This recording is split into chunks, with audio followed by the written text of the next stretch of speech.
boys do pull up. There's a party, we can go all night.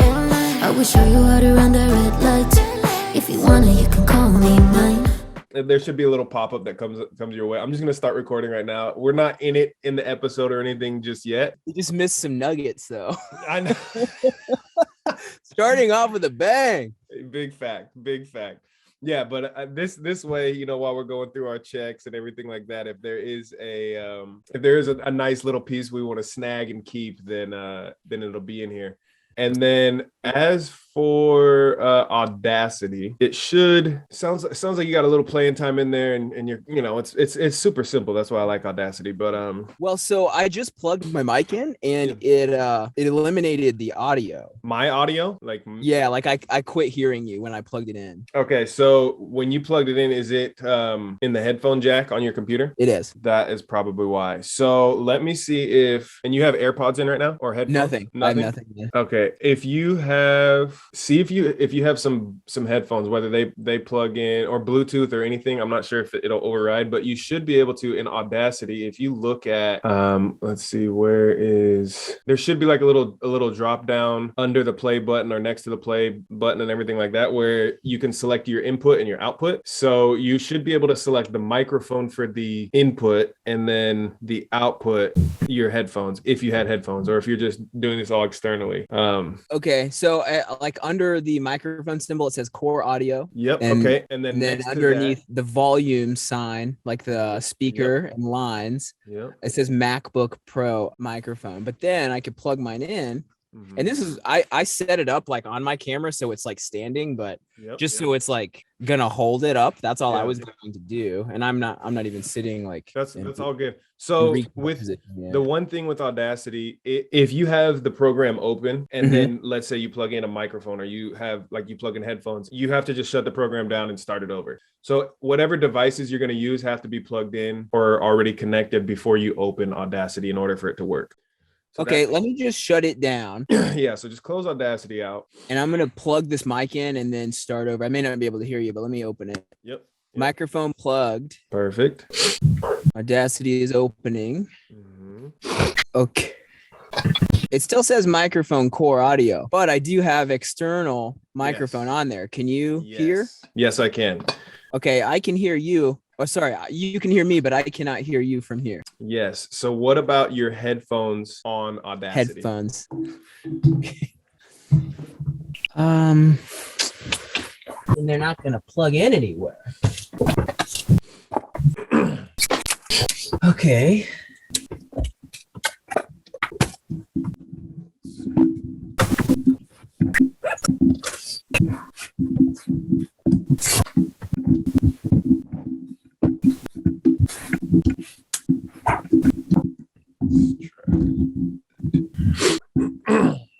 Can you say something? Yeah, can you hear me okay? Damn it, I can't hear you through my AirPods. Restart Audacity.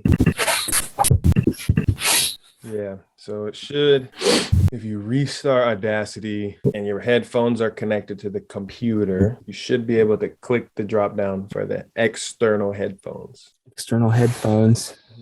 Can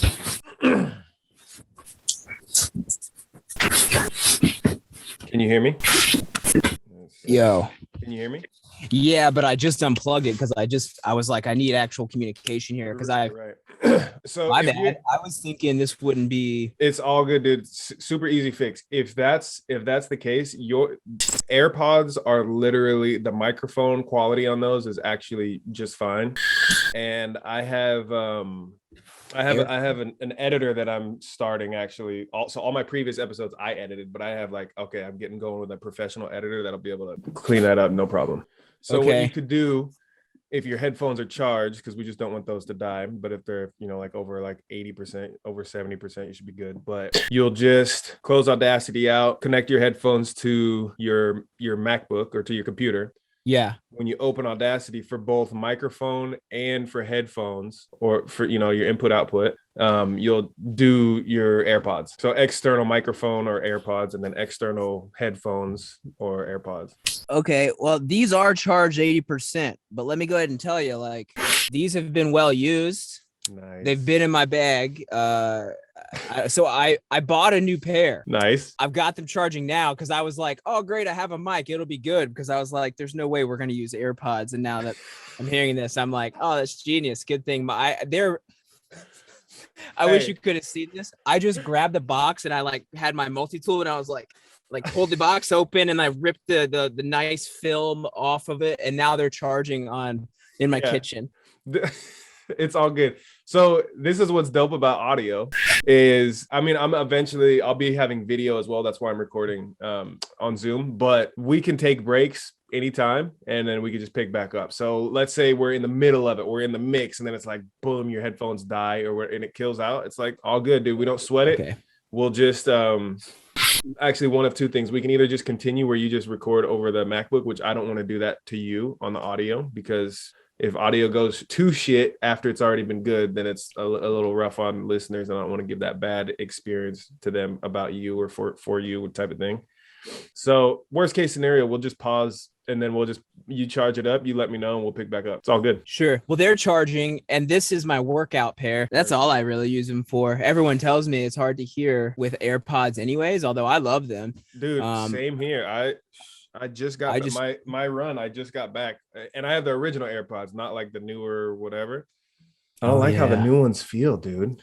I don't want like a mushroom in my ear. Like I'm trying to hear, and like it makes me feel like I am noise canceled. So like I might walk into a bus or something. Yeah. And like in the gym, I like hearing like a clank near me if I want to watch out or something. Exactly. Yeah, I'm with you, man. I am absolutely with you. The fit of the originals for my ear holes, for whatever reason, maybe I have stranger ears than most. I don't know, but they're not strange. They're nice. Check out my ears. Oh, they're fine. That is gold. Dude, first of all, this is dope. We're finally after this because we've been talking about doing this for half a year now. Do you remember meeting? That's what I was wondering, because I remember I was thinking about this the other day. Yeah. Like, wonder what in my head. I do a lot of rehearsal for myself anyways, like biking, surfing, like, oh, I'm gonna do good today. I'm rehearsing like our podcast, and I'm like, man, this guy met me at a pretty low point in my life. Yeah. And he still thought I was decent. I was like, we still want to connect. And I was like, he's gonna get such a better person now than then. And I was like, that's always like my take. Okay, cool. Yeah. I was sad, but people liked me. Like, great. I'm putting out still a quality version of myself. This is true, man. So yeah, I think that was something I was kind of. So as I prepare for episodes, I map out, who I'm going to sit down with and everything, do a little digging, do a little research, and kind of, reliving like our experience. And so far, everybody that I have sat down with, everybody I've been fortunate to have on the podcast, it's people that I know and have interacted with or worked with on some level directly, personally. I haven't had any stranger on here yet, right? Mm-hmm. But I will say you are the least familiarized person in my life that I've had on the show so far, which is a good thing. And like you're saying, you're playing this back like, man, we met when you were at a very low point in your life, which is it's actually plays perfectly into what this podcast is all about, right? Exploring optimism, because even in your darkest hour or one of your darkest hours, you were still a very optimistic person. Many of the darkest hours. Yeah. So okay. So to give background, Dan and I met, and it was just a classic old fashioned way that you meet somebody. I was lured into a van with the promise of free doggy pets. It was like, hey, dude, you want to pet I got a dog in here. You like dogs? I was like, oh, hell yeah, I love dogs. You like dogs? Hey, dogs. Yeah. I like dogs. That was funny. I guess I don't remember because that's an old school gym, like in Truckee, California. Open air, garage doors, and the gym is it was an epic place. And they weren't super at the time, they weren't super masky because they had open air, and it was just like a place where a lot of people were coming. I saw you because you were at High Fives. That's charity I want to work with, because it's getting people back out there after tragedy, right? After injuries. Yep. And I don't remember, let's say, a formal invitation, but I remember looking around and I was like, where's my dog at? Because I work out with him outside of the van. He hangs out on his Baja blanket while I lift, and he just hangs at that garage door. He doesn't come in. And then I was like, well, he's not there anymore. So I remember looking out, and then I was like, oh, and it was you and your lady. Yeah. And I was like, well, they're good people. Like, he's a great judge of character. If he trusts him, I trust him. Yeah. And I was like, oh, cool. I'll say what's up. And then there was a conversation. That was it. Yeah. We had just finished the High Fives event, raising money. So I was doing the charity golf thing and fundraising and everything. So we had just wrapped a killer event in Truckee. And Jeanette and I were coming back to see, High Fives headquarters and where they actually do a lot of the rehab and rehabilitating athletes who have had life-altering injuries. So this was our first time. I had worked with High Fives many times before, but this was the first time seeing this is where the magic happens, right? Mm-hmm. I was not at all expected to see it. That gym is kick-ass too. I was looking at it. You remember Jeanette and I were both like, damn, this is sick. I miss it. It's already gone. They moved into like a new location. I think they changed owners. It's a bummer, but I mean, Truckee's a mobile landscape nowadays. Yeah, understood. But yeah, man, that was it. We were cruising by. I saw you in there. Well, we were just admiring the gym. Jeanette and I are kind of the way people drive around and look at like, oh, look at that car, or oh, look at that house. We do that with gyms. Like, oh, what equipment do they have? Is that grungy? Is that old, like, the Rock, Iron Paradise, like old school gym style? Like, what is it like? So we saw you and just saw this beautiful little dog that was sitting so peacefully. And so we struck up conversation. Hey, can we pet your dog? And you're like, yeah, Coop, go say hi. Say hi. He just perked up down there. He's laying in the floor. Oh, I love it. Yeah, man. So that was it. That was how we met. You're just in the middle of a workout and you were getting after it too. I remember it was cold out and you were sweating pretty good. And it was just like, okay, this dude's kind of dope. And then, we just started chopping it up. You shared your, a little bit of your story. We were like, what are you doing? This is your van? This is your dog? You're working out at the gym with your dog? What is the deal, man? Like, do you own this place or what's the deal? I make a home everywhere, I feel like, but I mean, that's how it does feel. And it's great. I love it. If it's an open door policy, if you could see the dog or if it's open, you can poke your head in and you can say, what's up. And I love it. That's how I meet most everybody, man. Yeah. And that's, that turns into driveways, hot showers, laundries, meals, and like just all the reasons you connect with people is hospitality, and that's the van life, man. Yeah, the van life. Well, let's jump in, man. Why don't you introduce yourself, Mr. Stoke Master Dan? Yeah. Let the people know who we have on today. Who are welcoming you into their ear holes in their lives wherever they are listening to this. All aboard. This is your Stoke conductor, Daniel Walden, or some people know me as MountainManDan. And I am by trade a physical therapist. I've been treating and training athletes or geriatric, any style patient. I like working with any and all people. Worked in almost every state in the mountainous West now as a medical contractor.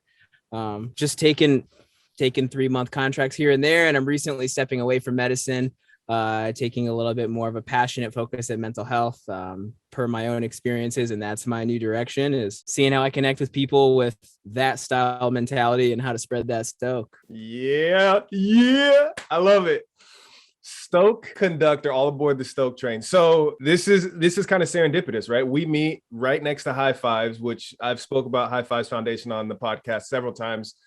They help athletes, major injuries, life-altering injuries when they, whether they're doing their sport, snowboarding, skiing, whatever they're doing, spinal cord injuries, things that, literally change people's lives for the rest of their lives. And that's something that you're passionate about. You obviously dedicated. I mean, you went all the way postdoc in the medical field in order to help people better use and heal their bodies. And that's sort of where the change goes, because we were deemed non-essential during the pandemic.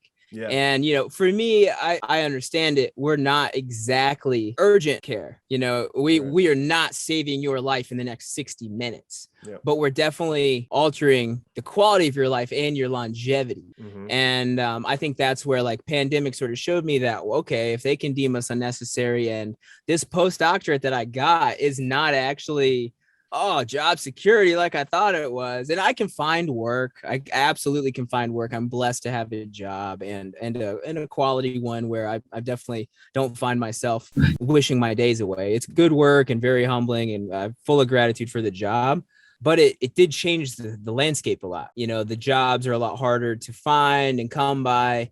The climate is different too. The patient landscape is different, you know. Yeah. Everybody is now their own Google doctor. So, you know, the amount of misinformation that we're dealing with it's exhausting. I'm like, oh, cool. Well, you're right. You know better. And I was like, it's stuff that I say all the time. I'm like, well, this is what I do. Like, this is what I do for a career. This is what I would suggest. But we could do what you looked up online. That's fine. But, you know, I just sort of, there's no ego involved anymore. It's how do you connect with a person in a conversation enough to help them? And it's like, well, I don't care about my ego anymore because they're not going to get better if they don't, one, like me, or two, believe me. So it's been a practice. Well, I think it's something that you got to give credit where credit's due. They probably, I'm being generous here, they probably put in at least 20 minutes of research online. You know what I'm saying? Well, they did the thumb cardio enough to get it up, to pull it up on their phone, and they looked through it. But that's where the start of the problem is because they think if they can look it up that fast, they can fix it that fast. And if you think you can fix 20 years of chronic back pain with one session, I would just love to meet any of these medical providers that do it. And there's some out there. I'm not saying they're not. Yeah. Like they're out there, but I look at it for the long play because I like to consider myself like a resilience builder. Like we build body endurance and durability. I'm not teaching, you know, people how to run faster than Usain Bolt. I mean, it's like basics. Oh, cool. Well, that is a pretty low toilet. Like I'm going to show you strategies on how to get off of it. Yeah. And I mean, it's so humbling to the point where I'm like, oh, well, I'm just going to get one of those elevated toilets. And I'm like, well, you could do that. Or because like you're pretty much going to have to sit and stand for maybe the next 30 years. Maybe we shouldn't work around it now. Right. You know, that's fascinating. I remember this is probably 8 years ago now. And I remember reading this. Study. I don't remember where it was conducted. I don't remember the title of it, anything. But the key point that stuck with me was they broke it down to that if you lose full functionality of your hips, your life expectancy is less than 7 years from that point. And this is like, I mean, obviously you're talking when you're getting into older age and things like that. And I'm like, man, right. That's fascinating. And you have people who are, you know, like you're saying, it's the Bandaid fix. It's like, oh, well, yeah, I could just get a taller toilet and that's instant. Because I only feel pain when I go from that, you know, the 90-degree point and a little bit lower than that, which is what it takes to get on my current toilet. So I can fix that just by getting a taller one. It's like, well, yeah, maybe you can fix the pain right now, but you can't fix your overall chronic pain, chronic injury, and the reason you're feeling this currently. By doing that. That's the thing. You're like, we can do that, but should you? Yes. So I use that a lot because I'll be talking to someone my age and they're like, as long as I don't do this, I feel fine. And I'm like, but should you? And I'll try to start. That's when the salesman kicks in. Yep. You know, you don't want to, it's so hard to talk about age anymore without, you know, it being stigmatized, right? Yeah. Like somebody like, oh, you call me old. And it's not that, or, you know, let's say that you're speaking to a middle-aged woman, which can definitely be challenging on the age topic or things like that. But when I'm talking to a parent, a person that's got a full-time job or something, I'm like, you have a lot of active life to live, like not just existing life, like not just sitting in a chair and getting wheeled around. I'm like, you have active life to live. You're 38. Yes. Like, let's talk about that. And they're like, oh, I guess not. You say it that way. And I'm like, how are you thinking about it? It's your life. What were you thinking? I never, you know, medical is such a whisper type thing and confidentiality.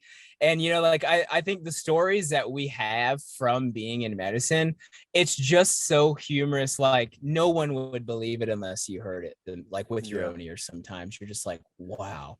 Because I have these examples where I'm like, if that patient heard it, they'd probably know, you know, they would know. But then again, it's like, I see it online now, like YouTube channels have patient treatments all the time. So I'm like, Yeah. I guess as long as you have consent, you can mention this stuff. But the stuff that I do hear, I'm like, here's what I found. If you actively listen well and you say it back to them, they will start to say, oh, that does sound stupid. Yeah. Because they're like, yeah, it only hurts when I drive in the gas pedal. I was like, but you did just walk 3 miles. Yeah.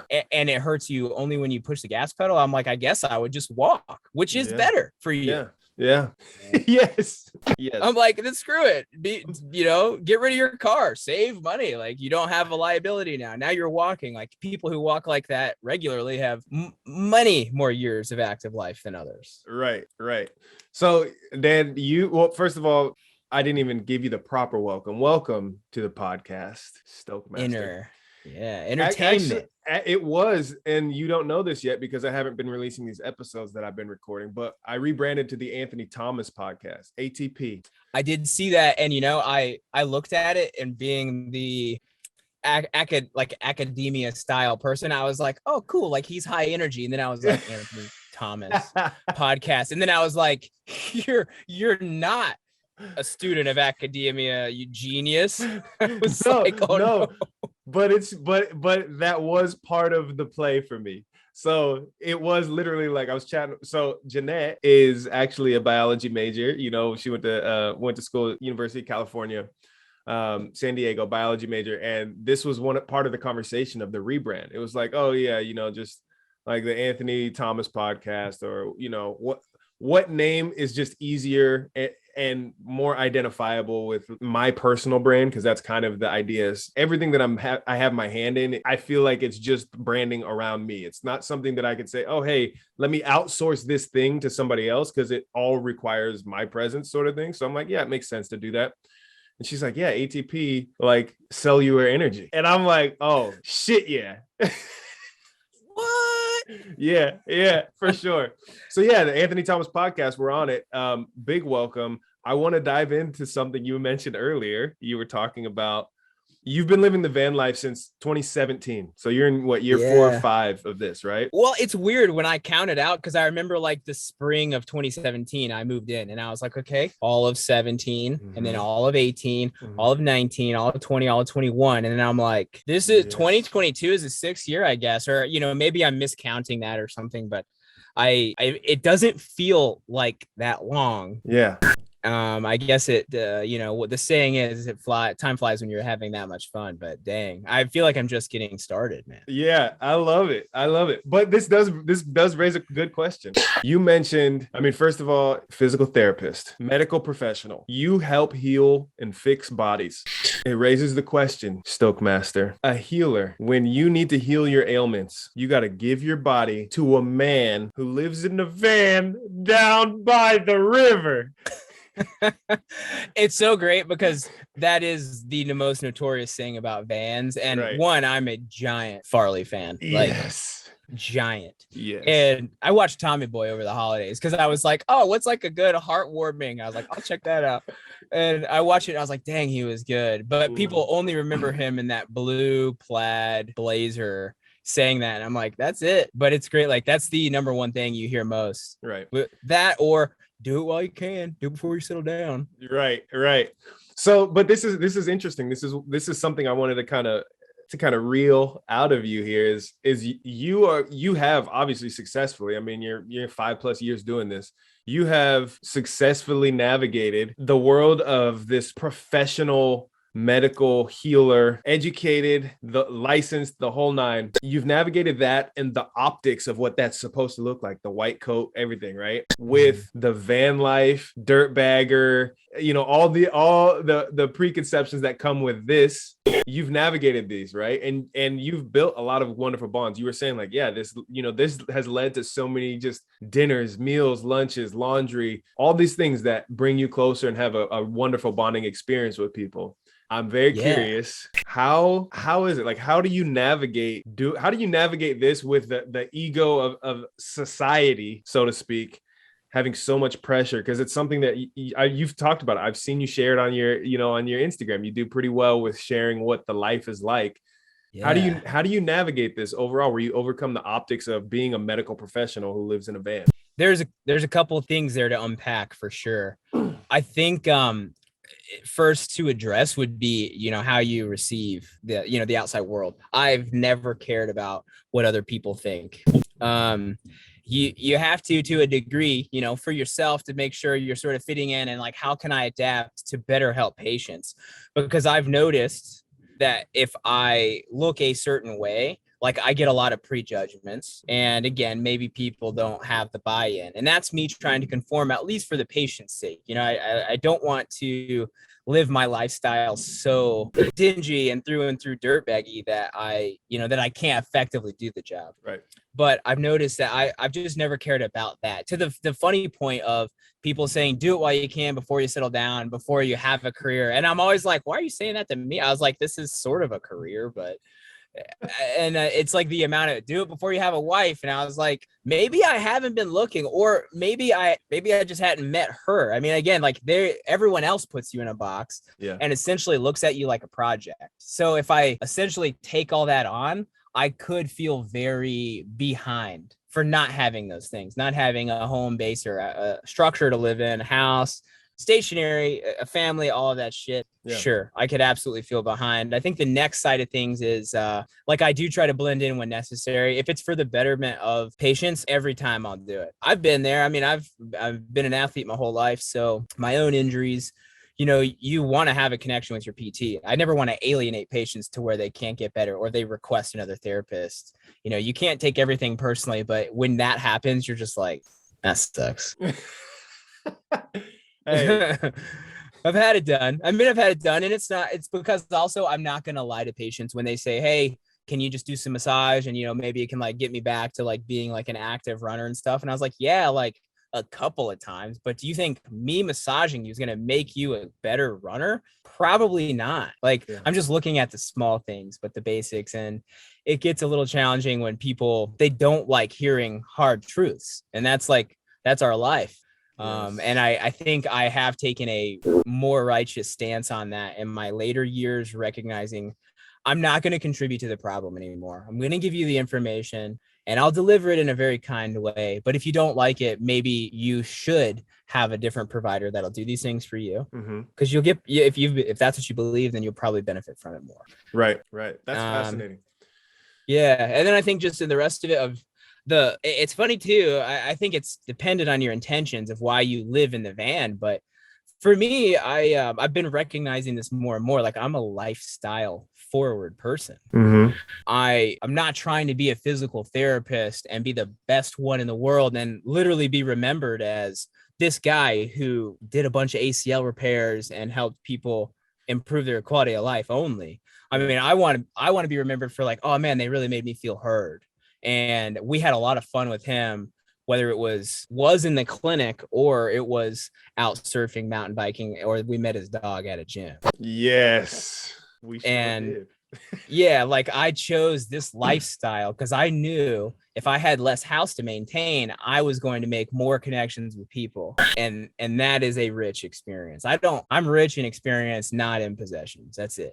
Yeah. That's classic Bob Marley right there.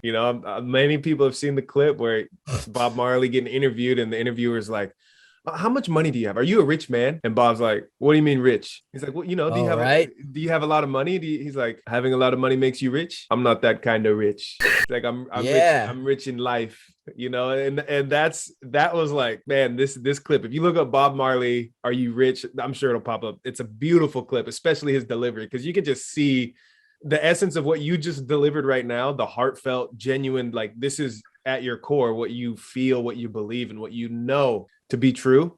That's how Bob Marley delivers it as well. And that's something I tip my hat to for sure, man. It's not an easy thing.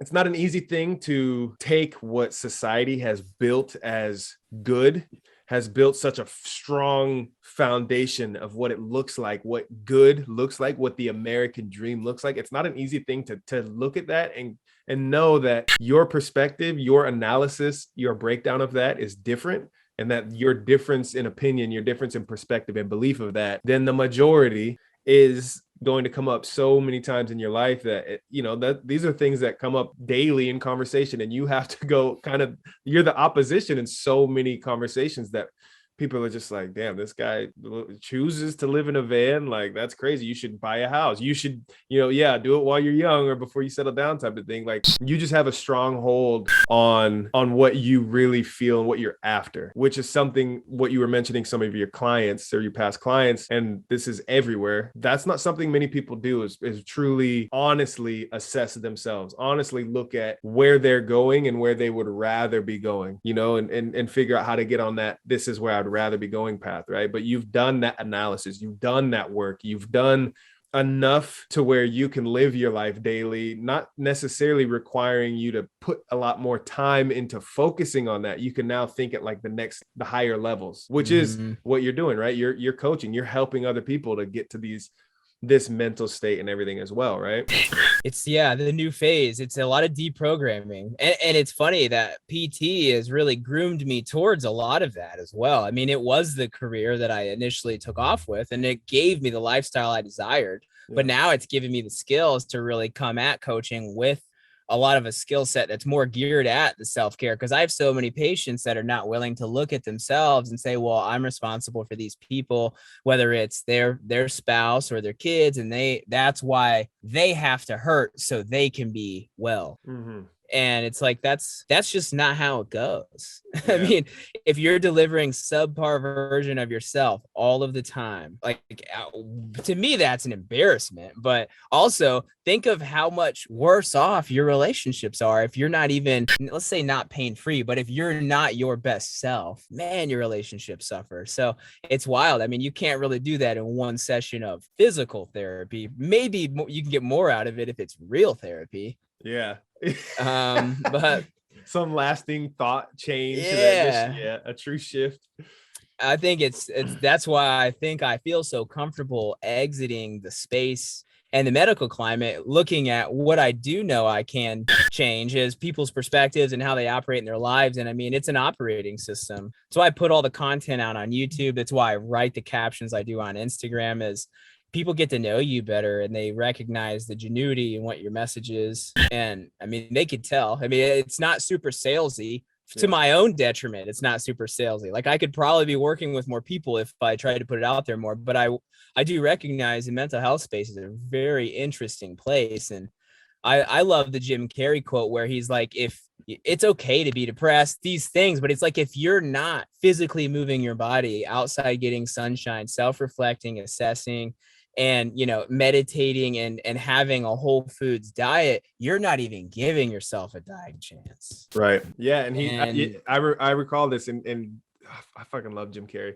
And he goes on to say, depression is your body, your avatar saying it wants to be a new character. It wants to be a different character. And I've actually, this is this is resonating very hard. It's funny, I can say these things, and I recognize this, the chapter that I've been in is, it's been tough to really change careers at this point where you're leaving security to move on to a new space and enter a place where I feel like my impact is greater, but ultimately, like, my life's purpose is to do that and making sure I can do it responsibly. Obviously, I have no aversion to burning the boats. I mean, I've done it, but it's something else to say, like, man, I could get myself in a bit of a pickle if I just keep pushing full steam ahead. And boy, I'm trying, and it's wild, but like, I've had many of friends, like, we're talking and they're like, well, you're definitely no stranger to new experiences. And I was like, yeah, taking the leap is definitely something I'm comfortable with. And they're like, I think you wrote the book on taking it. And I'm like, it's pretty true. Like, I've always been okay with experiences. Like, I remember moving out west and I was like, game on, let's do this. Yeah.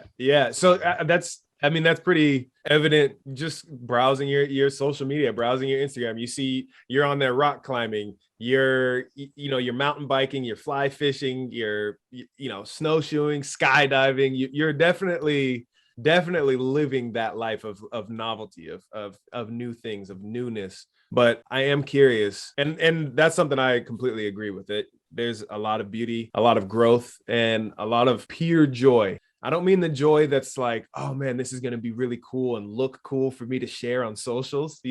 I mean the type of joy that you're so giddy. You're so, like, the end of the day when you're eating, no matter how gassed you get from that experience in the day, the end of the day, you're like going to bed, like shaking with excitement still of how dope the day was. When was the last time you did something for the first time, Dan? Oh, wow. Man, that's a good question. I'm like, all right, well, I've recently been in a really like a new and novel relationship, and like I got vulnerable again and opened up and said, I love you. Ooh. That feels pretty risky and novel to me. Do something new though. Oh, you know what? I mean, this is a point of pride. I just because I feel like I want to challenge myself. I quit drinking in the midsummer, and I took like 6 months off of drinking just to see how I felt. And I was like, man, that's cool, because I recognized like my Stoke lifestyle was so geared at celebration. Yeah. You do that great surf session, you have that big day of downhilling, or while you're fly fishing, I've got like beers in my waders and stuff, you're just like, you're staying hydrated. And I was like, man, I have no reason to celebrate anymore, but this is what we do. And I was like, well, that's not good. Like, that's not a good relationship. Right. And that was new. I'm stoked on that, because I feel like I've had friends say, all you do is hang out in breweries and have craft beer out in the woods. And I'm like, well, that's you believing Instagram life, but I have a lot. I mean, I'm still working. I don't drink. Right. That. Physical activity. So I left Tahoe, Truckee area just a month, probably having met you. Mm-hmm. And I moved. So that was a transition time for me, pretty brutal breakup, and just a big time of growth. And I took a contract because I just was like, time to crank, get buried at work. And I moved to Central Coast, California, San Luis Obispo. Mm-hmm. And I was like, man, I used to be a professional wakeboarder, different life. That's not a plug. That's just like how I got to be into board sports, and the experiences that made me realize I am an experience-centric person. And I was like, I should start surfing. Yeah. So I got a board, got a wetsuit, and wildly, being a Tennessee kid, I was like, I am so fearful of sharks. And I swim out, and I was so concerned about sharks as I'm swimming out. Like, I put the leash on. I'm like, oh man, I'm a little like, it's cold. Like, this water's cold. Mm-hmm. I'm swimming out. It was probably like the week of Christmas, because I was out west. I couldn't afford to even fly home to see my folks. And I just like left my girlfriend, who was the only person I wanted to share a warm moment with.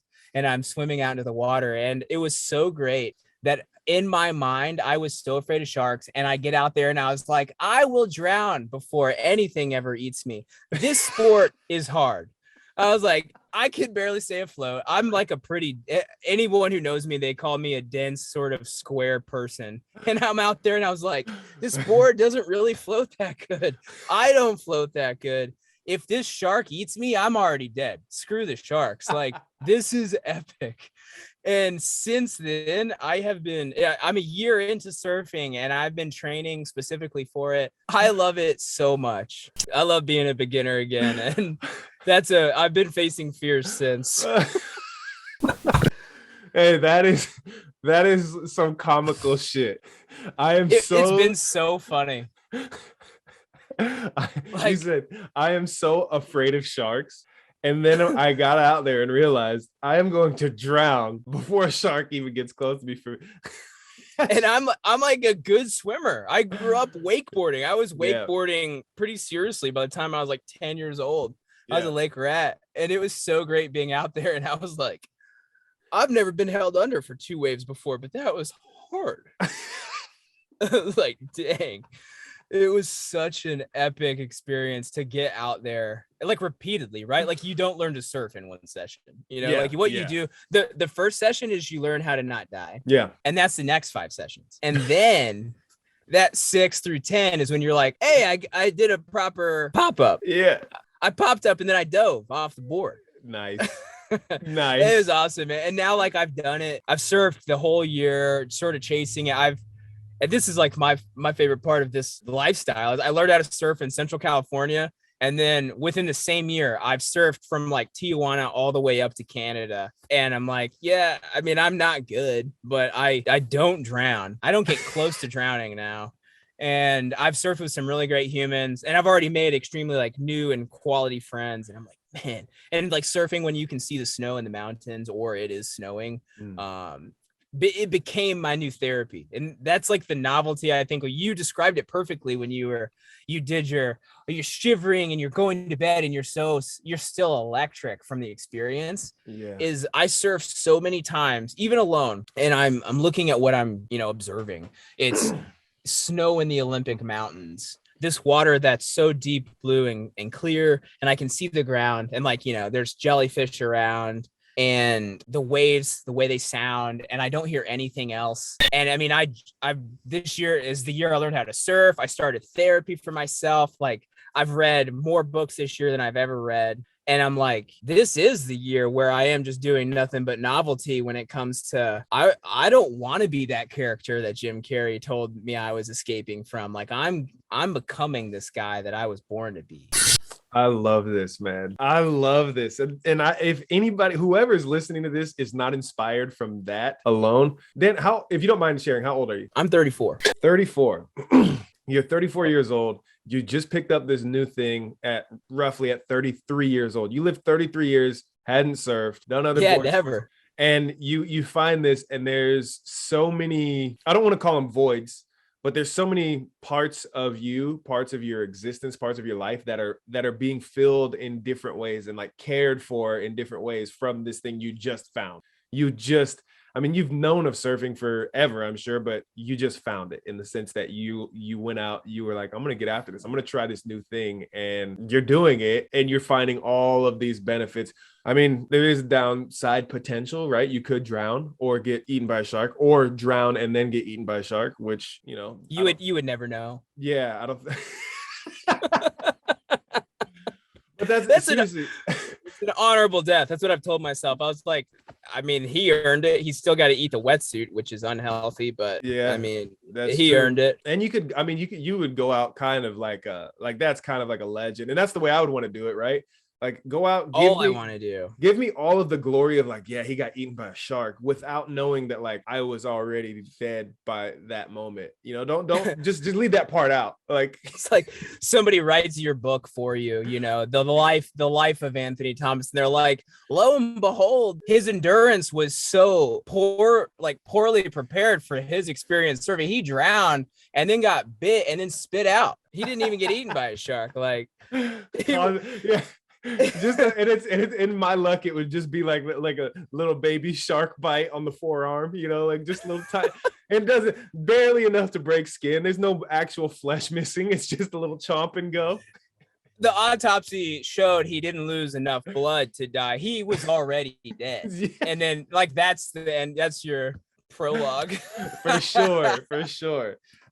Man, so this is something, is this something that, you're coaching people, you're helping people through challenging times. More importantly, in my opinion, because this is something, coaching is actually an area that I'm getting into as well, is that same purpose that you feel, that electric purpose of like, I have figured out a lot of dope shit and how to navigate a lot of challenging things that I want to pass this on. And I know the tactics, I know the methods, I know the ways to do this and get after it this way, right? I'm curious, what about newness and novelty are you finding with most of the people that you work with, most of your coaching clients? What about newness and novelty is kind of the underlying thread that people feel towards it? Is it typically you find people are feeling fear, or when you say, yeah, try something new, or is it something that they're feeling lost?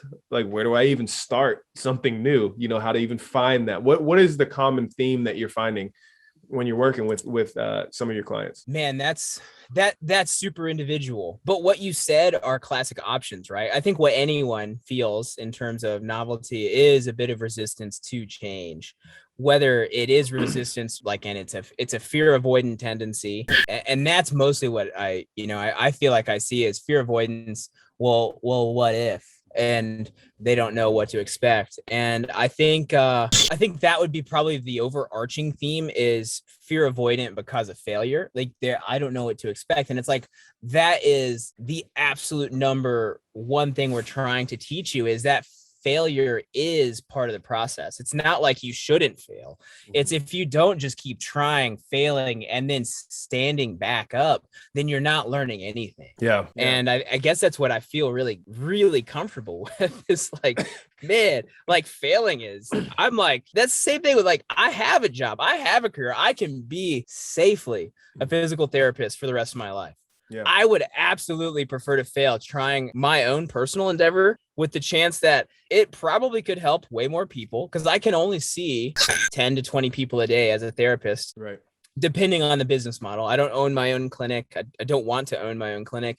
I work for people because it allows me to come and go as I please, live in a van, and like that's my lifestyle. But I don't think I'll be contented with the impact I have seeing that many people having to cater my message to them. Yeah. I'm not going to cater my message for the rest of my life when I know that I can reach more of the people that agree with me, probably online and then in person. Yeah. Yeah. And scalability, baby. That's a big thing, right? When you're talking about living life with a purpose, it's one thing to have the purpose. Like you described it earlier, you haven't had that hunger. And some people do. Some people are like, physical therapy, I want to be number one in the world. I want to be the best there ever was, best that ever did it. Yeah.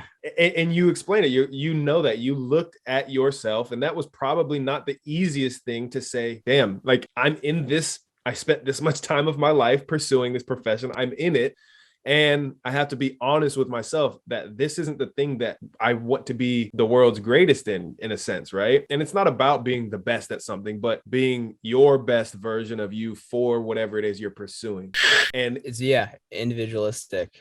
Yeah, for sure. And then when you find that in this space, and it is novel, right? Coaching and everything, it's not such a far reach for you and moving from your profession, everything. There's a lot of overlap in some senses, but it is also a completely new area, a completely new way to interact with people and things like this. Holy smokes. If you're most likely just listening and not watching this, so you can't see that I have a makeshift studio set up right now. This paisley blanket behind me. It's a tapestry and it's beautiful. But I'm at the in-laws place. We're visiting, holidays, and the house is full, and it's, if you're hearing banging around or anything like this, that's what's going on. So I apologize, but I'm hoping I got a brand new kick-ass editor, and I'm hoping that he just crushes it here. I'm going to plug him here soon. I hope he crushes it. Hey man, I just realized we got taken off and I wasn't doing anything on my end other than just plugging this stuff in. I did hit record probably 25 minutes ago or something along the lines though. So I don't know if we got the quality you were anticipating right off the bat, because we were troubleshooting and it's all good. Dang, I got it. But I got it. I got a guy. I got the guy. So just a couple quick points, and I want to move on to something else before we're chopping down too much time, but a couple quick points on novelty, on newness, on new things and everything like that. For people who are up for the challenge of taking on that fear, or they find their way to work around the fear of failing and, realize that failure is actually part of that pursuit. That's where you get a lot of growth, is like, let me try something new because I'm most likely going to suck at it at first, but there's also a huge steep increase in your ability to perform the new thing early on versus something that you're already really, really good at. It's like, it's hard to get those little increments when you're really great at something already. Yep. Trying something new. Yeah. Trying something new. You get that feeling of like, holy shit, dude, I improved so much. I mean, even the way you just described 10 surfing sessions, if you're brand new, like 10 of anything to improve in an extreme amount, when you're brand new at something and you're failing, 10 sessions is a huge change versus I've been surfing for 29 years and I got 10 sessions coming up. I'm not going to have a huge improvement in 10 sessions there, right? Like in those 10 sessions, I learned how to put my wetsuit on a lot faster. Hey, that counts, man. You're saving time. Time is valuable. That's more waves you can catch when you get your stamina up to not drown out there. And when you're trying to get out there in the water and it's like 47 degrees, it's like the least amount of time you're spent like half naked with this big rubber suit going on you. Like it helps because I turn the heater on in the van. I crank it up to like 90 degrees. So I'm getting into the suit in a sauna. And then I'm like, all right, I'm already sweating. And then I go out in the wave. So that's solid. That's solid. See, that benefits of van life right there, baby.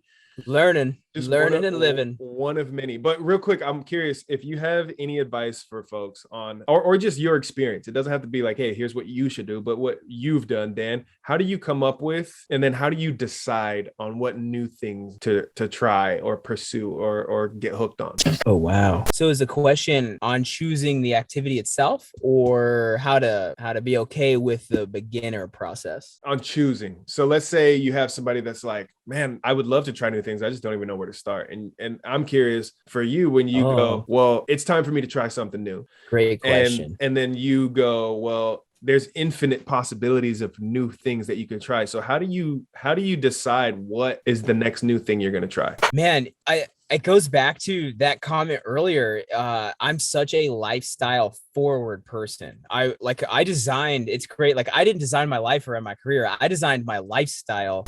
I designed my career around my lifestyle. Like, I knew, I was like, oh, I should pick a job that is going to allow me to live somewhere for 3 months and then move on. That was medicine. I didn't know a lot of other things, provided I could have thought longer and harder. But, in our era, how old are you, Anthony? 32. Oh, right on. Yeah. So like a similar generation, I just felt like I was getting education shoved down my throat. Yeah. Go to school, get as many degrees as possible. Keep going. You want to do higher education? Oh, you want to do 5 years, 2 majors? Screw it. Yeah. I did those things. Yeah. and then I was like, well, I guess I should have learned, like, maybe I could have just gone to like welding school and been a contract welder and like actually really loved the fact that I didn't have to talk to anyone all day and just made things. Yes. With no debt. And then it was amazing. And I wish I would have known that was an option. Yeah. But here I am. And when it boiled down to like choosing what was going to work for me, that's what made sense. I had experience with PT because I had already, when I was 16, I tore my ACL at the like one of the only pro tour events I ever podiumed at. It was up in Canada, tore the knee up. And then I was like, oh, got to get this fixed. And I had to get physical therapy for 6 months on my knee after I had it fixed. And I was like, I like this. You get to work with athletes and you get to build a relationship and get them back to the sport. Well, that's what I did in my experience. And I thought it would be enriching. And it is. But I think when it comes to choosing, it's like, how can you enhance your lifestyle? That's all I'm thinking about. The van life wasn't a lifestyle enhancement choice. My career also was geared around that. And then if I'm choosing new things, I happen to be, I think, a cyclist before I am anything else. And I love cycling so much. Like, cycling is fantastic when it comes to van lifing because I can go to any bike shop when I'm traveling. I'm happy to pay for stuff because I always need service on the bike. That's how you meet people. That's how you become a patron. They always have a water station to clean the bikes, which means I will also fill my water tanks. They have a favorite brewery in town and they are massive calorie burners. They also know where the best food is in town. It's everything a human could need. Like, I'm just nothing but a lifestyle athlete, or if you could even call it athlete anymore, I'm a lifestyle exister. That is the best life hack I think I have heard in at least easily at least 2 months. Part of me wants to have you censor that out so people don't hear van life and say, oh, let's go bomb a bunch of bike shops, because you do have to buy stuff. You do need to be a patron. And that's what I pride myself on, is like, I'm going to go support local business because I'm a traveling local, like that's what I do. And it's challenging because like I'm so excited. I just got my van registered in another state than California, because you can go to 49 states in the country with a California tag and everyone's going to be like, oh God, Californian. And I'm definitely not a Californian, but I lived in Tahoe for long enough to register my vehicle. And I'm so glad I have new plates, because you could go places and they're like, cool, let's not smear dog shit on this guy's windshield because he's not a Californian. That's happened? Yeah. Oh my God. I mean, I don't know if it was because I was a Californian or I had the plates, but like I park perfectly. I mind the rules. I clean up after my dog and any other dog that's leaving a trace. And I leave every spot better than I find it. So, I mean, if it wasn't the tags, then they just did not like me. Yeah. So, which is fair. And it's tough. It's a mystery. That's one that you don't necessarily get to solve. So you got to make the best guess the best guess that you can. And if your experiences, you see people, they're like, the eyes, they look at you, look down, see your plate, and then they look up at you with a different look on their face. There's indicators, I'm sure. I'm learning too. Surf localism is a potential issue. I mean, an issue. You could look it up online. There's so much info on YouTube about the etiquette and whatnot, but it's a lot more prevalent than I anticipated. Like, it's not that way in cycling. But like surf localism is a big deal. You just want to be careful about how you're behaving in an area. And, I think a lot of people look at, oh, cool, luxury van, out of state tags. Like, it's an easy thing to pinpoint as well. They don't know what they're doing here. Right. And I mean, a lot of people like. Can you hear that? It's super tiny, minimal. What is it? It's hailing. Oh, okay. There we go. I was like, I see it on the windshield. There's like it looks like little Dippin' Dots just all over the windshield right now.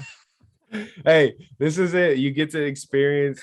There's plenty of people probably sitting in their homes, their physical homes. You don't get that nice, lovely feel of like, I'm in the elements. You're still cozy. Welcome to Vanlife. Yeah, here's my home. You're in my bedroom, my kitchen, my foyer, my living room. Welcome cockpit. to the most intimate podcast yet. All right, so moving on. I think you capitalized on a couple of good things there. Is that, and that's probably, I never even thought of that when I think of, let me try something new, but start with what would enhance my lifestyle, the style of life that I want to live. What new thing can I pick up that's just going to get me closer to living that life? What's going to enhance that life? And that's a damn good way. That's a damn good way to pick up a new thing, to try a new thing. Like, yeah. And I think it's worth saying, I find it's easy for people to be turned off by a lot of my coloring and my persona, because it seems very active based, outdoor pursuits or active pursuits. It's not limited. I know I just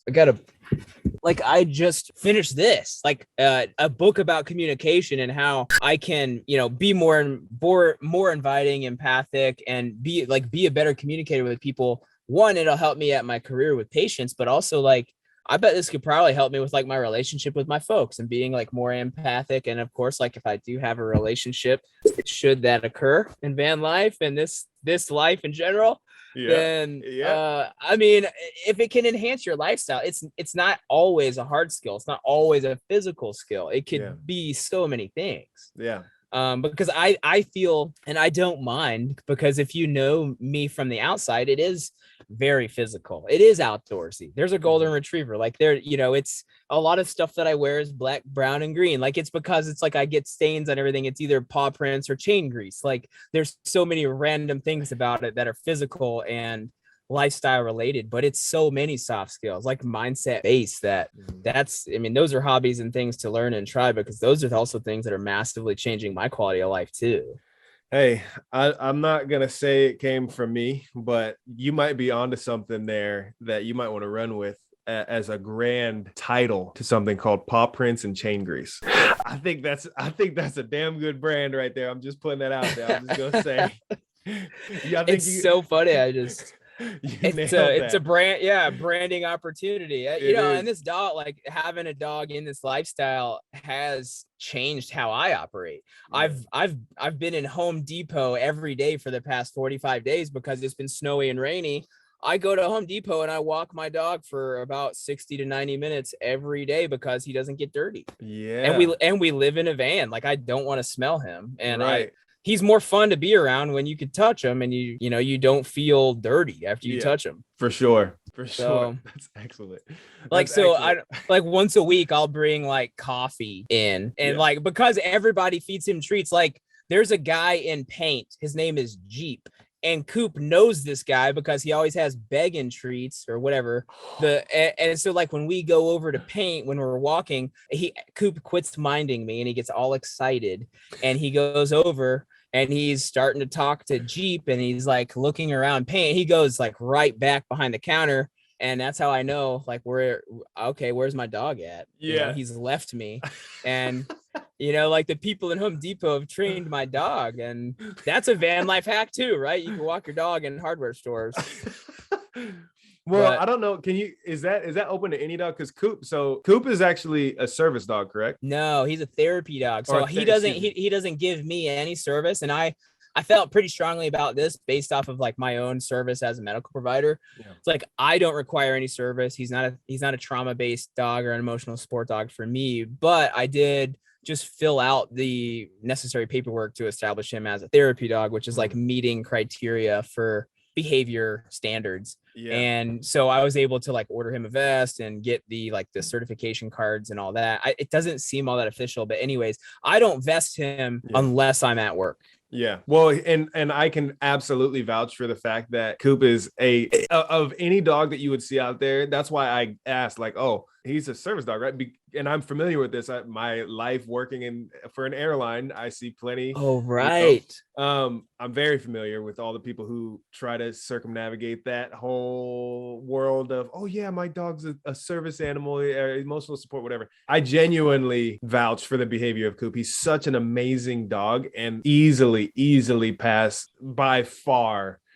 Even over some dogs that have actually passed as, they actually are legitimate service animals. He's such a well-behaved dog. So that's, I wasn't sure if Home Depot allows, any bring your dog, walk them around type of thing, but that is a life hack. And that's some things that you only kind of come across when you're living that lifestyle, I would say.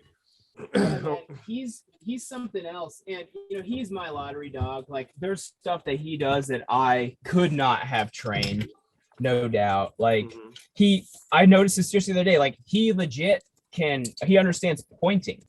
Like you can point somewhere, and most dogs just see you and that's it. Like they see you but I can like point and he'll go and he'll look. It's crazy. And I feel super fortunate. Yeah. I mean, the way he operates, like when we go into a hospital room, he'll go in and he'll, sort of read the room, but then he'll go to like another side of the bed to sit near that patient, and when he sits, his head will lift their hand up.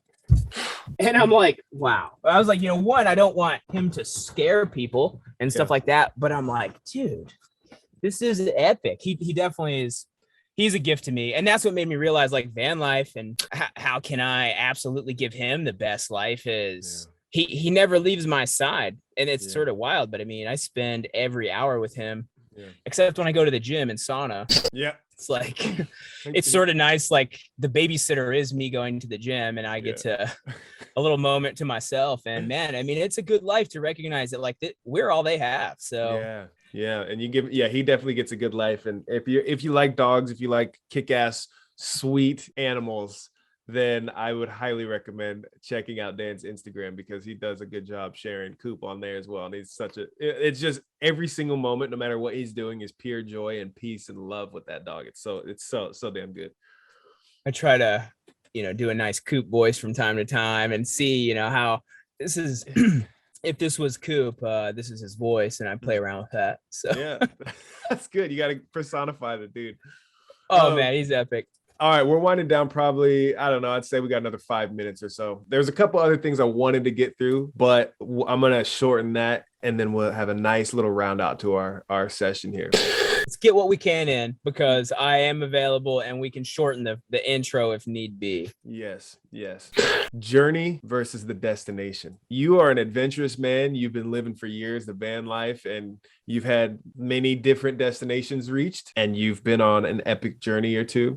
So which is the focus? What do you believe should be focused on for people? The journey versus the destination. Yeah.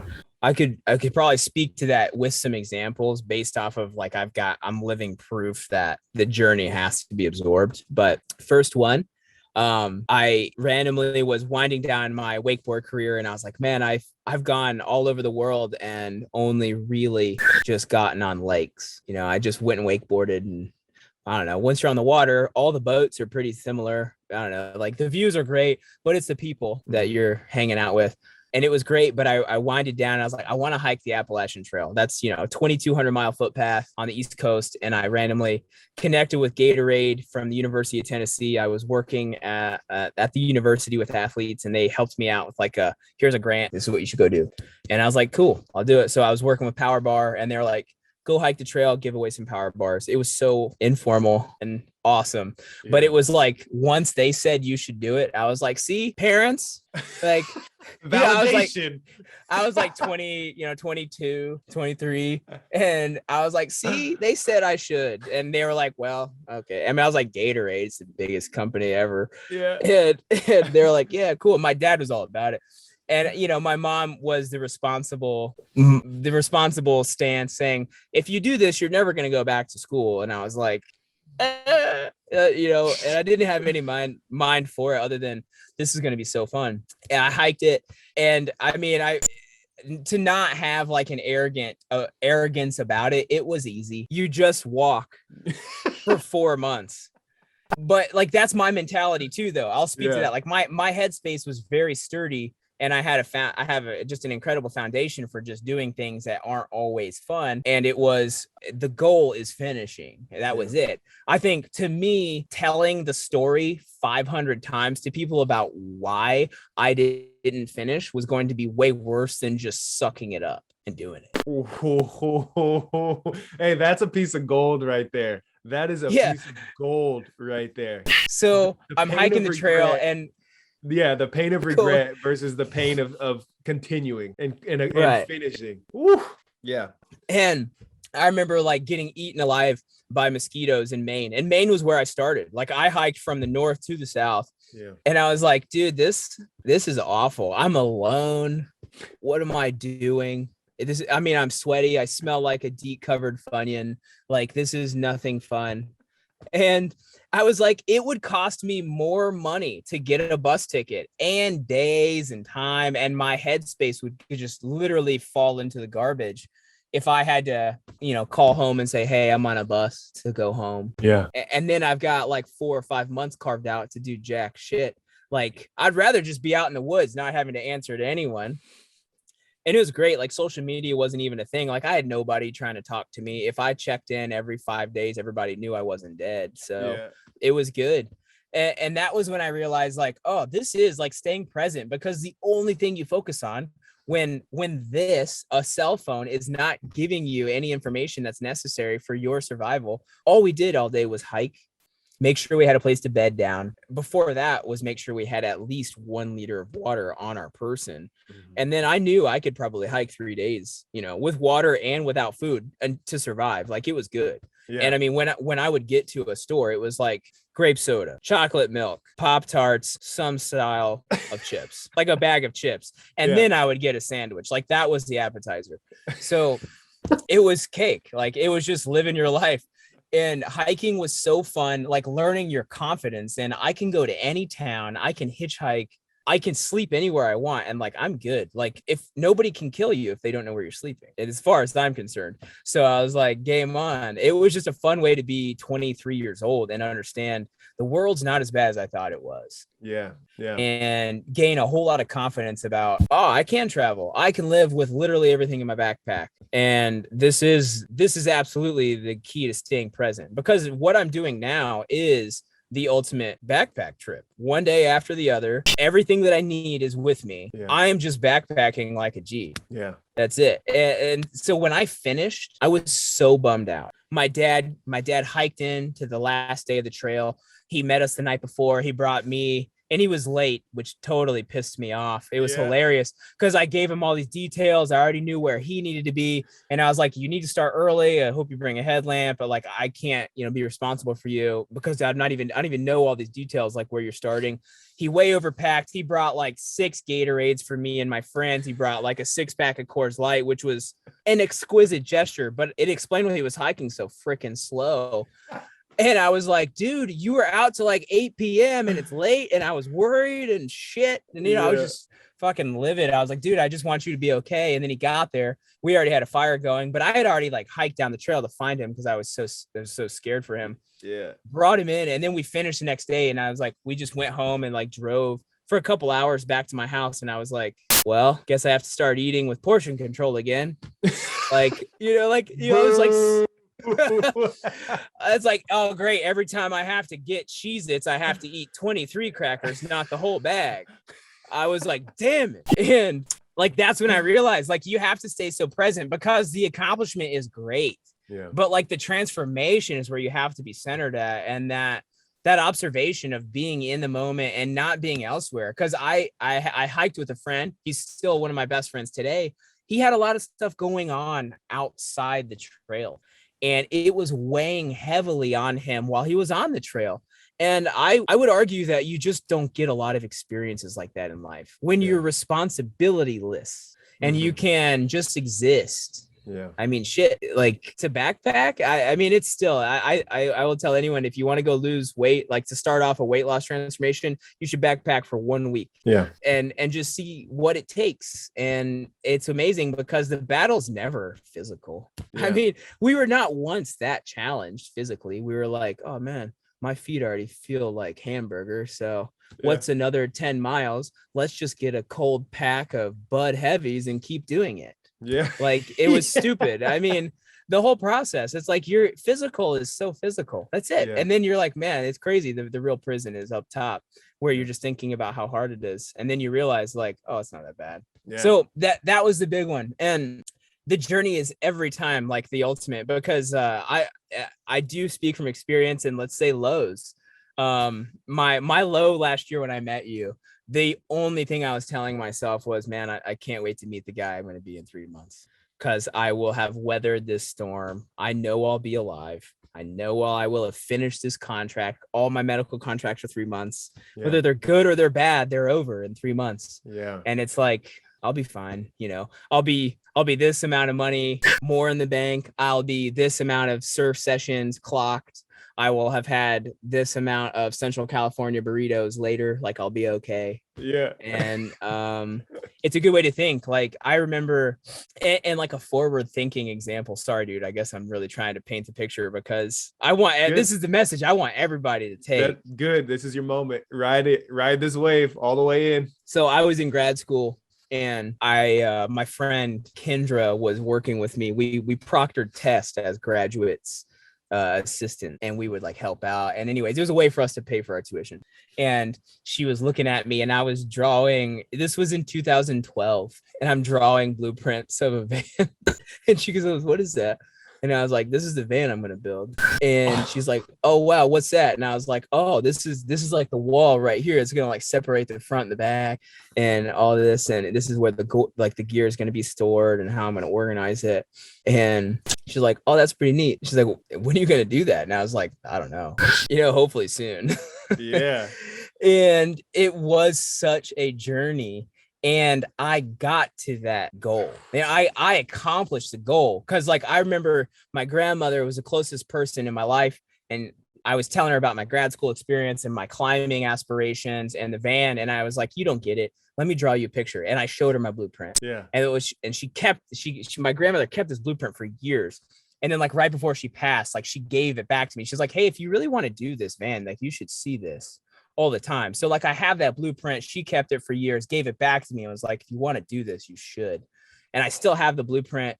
And I was like, if you just keep it in front of you, you're gonna get there. Well, I did get there. This is exactly what Kendra called me out on. This van is exactly what my grandmother, her name's Peg. This van is called Peg, by the way, also. Oh, I love that. And she was telling me, like, you have to keep these things in front of you. Well, I built this van and I accomplished the goal. And that's when it really started. Yeah. It took me from 2012 to 2017 to get here. And now I landed there. And that's when the next journey started. Yeah. And I just can't believe, like, this is what gave me the lifestyle I knew was possible, to do nothing but build connections, collect friendships, and live harder than I thought possible. And I mean, still doing it. Like, it's funny to look at my mobile office now, but like, here's a computer, my mic in the air, and I knew this was possible. I just didn't know how I was going to get here. But you stayed focused on it. Peg got you dialed. Grammy Peg got you dialed. Like, you need to see this. You need to see it daily. and you need to see it often and have it in your mind at the forefront often. And dude, you're sitting there chilling, you and Peg, man, you, Peg, and Coop. Dude, it's it. And I got a picture of her hanging on my bulletin board, like right on front of my bookshelf right there. It's like 5 feet away from me. Dude, this is literally giving me chills. Like, I don't know if you can see me like shiver, but like this story right now is like, man, that's powerful. That's powerful. Literally gave me chills. That's the Stoke definition, I think. I love it, dude. The Stoke conductor, captain, futuristic pilot astronaut of the Stoke universe. Dan, where can people find you and connect with you? Right now, you should find MountainManDan on YouTube and Instagram. That is the handle. MountainManDan is where you can find info on your coaching specifics, what you're looking for, and how I can get you there, as well as good content on Vanlife, me and Coop living our best life, and positive messages sent out normally once or twice a week on the tubes. I love it, man. I love it. Dude, thank you. Thank you for the time, for just the serendipitous meeting and inviting me to your van in the mid darkness of the night, outside of that strange gym in Truckee, California. And here we are, almost a year, actually a little over a year later. Yeah, shout out high fives for sure. 1 month, yeah, it's about a year in. That's a great, though. I mean, it's striking to me, like that's another confirmation. Van life can get you to more connections, but also like when you meet equal connection, like it stands. Like there it is. Yeah, for sure. Super grateful for that. Well, I love it, man. If there's anything else, I mean, that's it for me. But if there's anything else that you're like, oh damn, I meant to drop this little nugget in there. This is. Oh, I love nuggets. Love nuggets. This is just from me to you.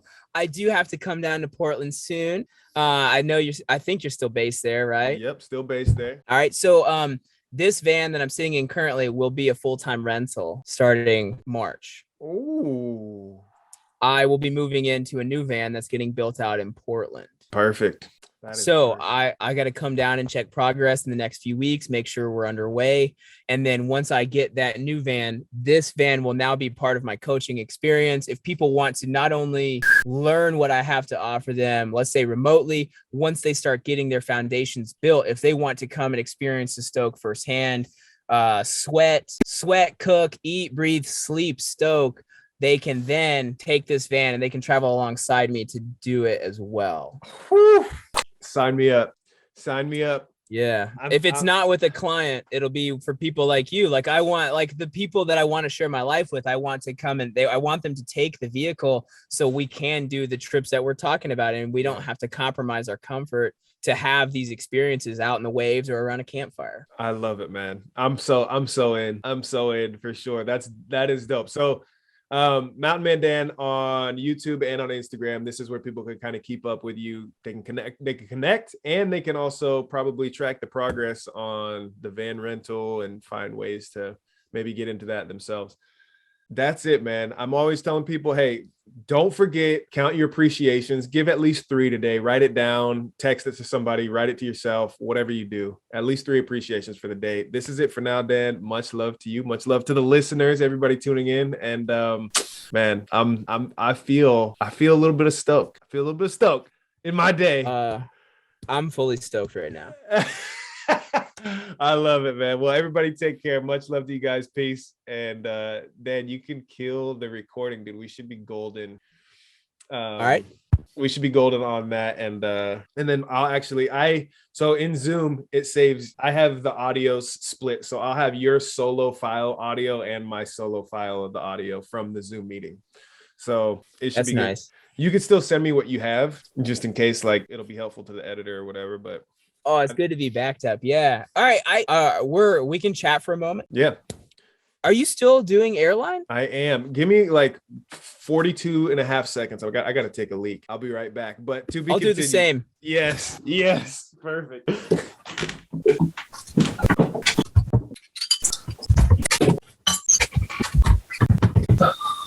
Uh-oh. That was fast. And we back. So talk to me. Has the podcast become more of your focus? Right now, yeah. So it's more of a long play for me, but actually here, let me end this recording so it's not super long for the editor, and then I'll text you or I'll re-invite you to this meeting. So I'm gonna sign off Zoom real quick and then I'll hop back in. Okay, cool.